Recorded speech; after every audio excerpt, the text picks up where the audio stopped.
Welcome back to the Section 121 Leader Podcast. My name is Stanley Black, and today we're in Doctrine and Covenants, Section 121, verse 43.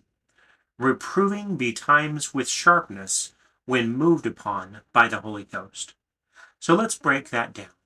When we look at reproving, so we're talking about reproof, correction, chastening, generally a changing in direction caused by letting someone know that they're wrong. So if we cross-reference that to Proverbs chapter 3, verses 11 and 12, it says, "My son, despise not the chastening of the Lord, neither be weary of his correction. For whom the Lord loveth, he correcteth, even as a father the son in whom he delighteth." So there's this concept throughout the scriptures of chastening out of love, correcting out of love, because you like them, because you want them to be happy. So it's important to remember that this divine correction or Zion correction is based on love for the other person, not the fact that they bothered you or they messed with your day or they somehow made things inconvenient for you. Because correcting out of anger or personal frustration is very much a behavior we would see in Babylon with the great and spacious building, where it's about pride and about how important I am. The correction we're talking about here is correction that allows a person to do better, to be more successful, to find more joy in life. So looking at this then, reproving betimes with sharpness. So what does betimes mean? It has two different connotations. In the modern context, it means occasionally. And in the more olden context or archaic context, it means before the usual or expected time, or early. So it's kind of interesting that this is one of those words that is kind of turned on its head and went from meaning early to occasionally. But I think that there are lessons from both meanings of the word. From the more modern context, it's saying reproving occasionally with sharpness or clarity. So this occasional reproof implies that you're not living in a constant spirit of telling everyone what they're doing wrong all the time or being critical. And I think that's important because if you consider the leaders that have influence in your life, they're able to communicate to you that they believe in you, that they support you. And so they're not constantly being critical about everything that you're doing. But if we look at the archaic meaning of it, the betimes from a context of early, then we see even more importance of the leader being a leader who is present at the times that he needs to be present and is involved in the lives of the people so that when small mistakes are made, those small mistakes can be corrected early on. There are many analogies in life, software development being one of them, that it's much easier to solve problems early in the process than it is late in the process. And as with this and so many other areas of life, early reproof with clarity leads to greater success and happiness for everyone.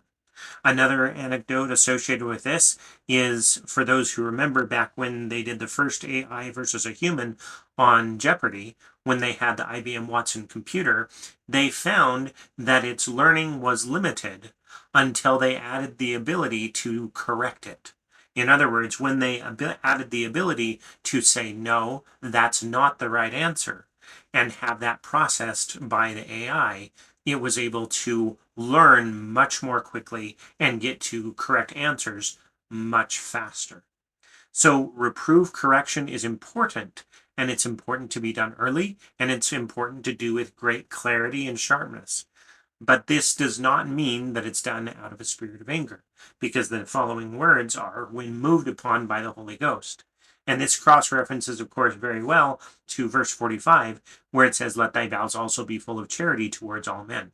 So the idea is that out of a spirit of love, we reprove betimes with sharpness, when moved upon by the Holy Ghost. So we are reproving early with clarity in a spirit of love. And then to drive home the message, and then showing forth afterwards an increase of love towards him whom thou hast reproved, lest he esteem thee to be his enemy. Think about those leaders, those teachers who have made the most difference in your life. They probably corrected things about your life, corrected things that you had done wrong, helped you see a better path.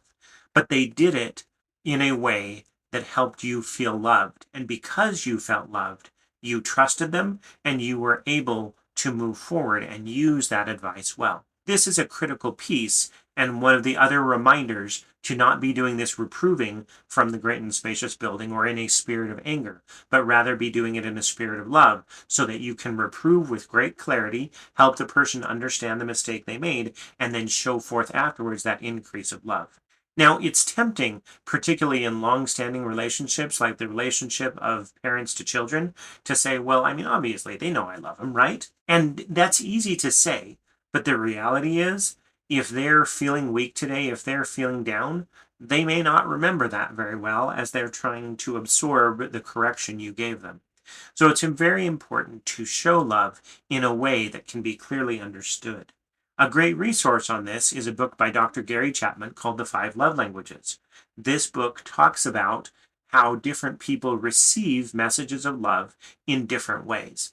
And so it's an excellent way to review and say, okay, how do I show love in a way this person will understand based on what I know about them and their primary ways of receiving messages of love? I have done a YouTube series with summaries of the chapters of this book if you'd like to quickly go through the content and understand it at a high level. So again, for today's verse, this concept of clear reproof early on with clarity as directed by the Holy Ghost and with the intention to show love clearly afterwards. So think about the reproof that you've received in your life that worked well for you. Why did it work? And consider, what can you do the next time you need to be correcting someone? Maybe there's someone that you need to correct today. What can you do to ensure that you communicate a spirit of love through that correction and afterwards, so that that person knows they can trust you and that you do indeed love them? There are links in the podcast description to the resources I mentioned today.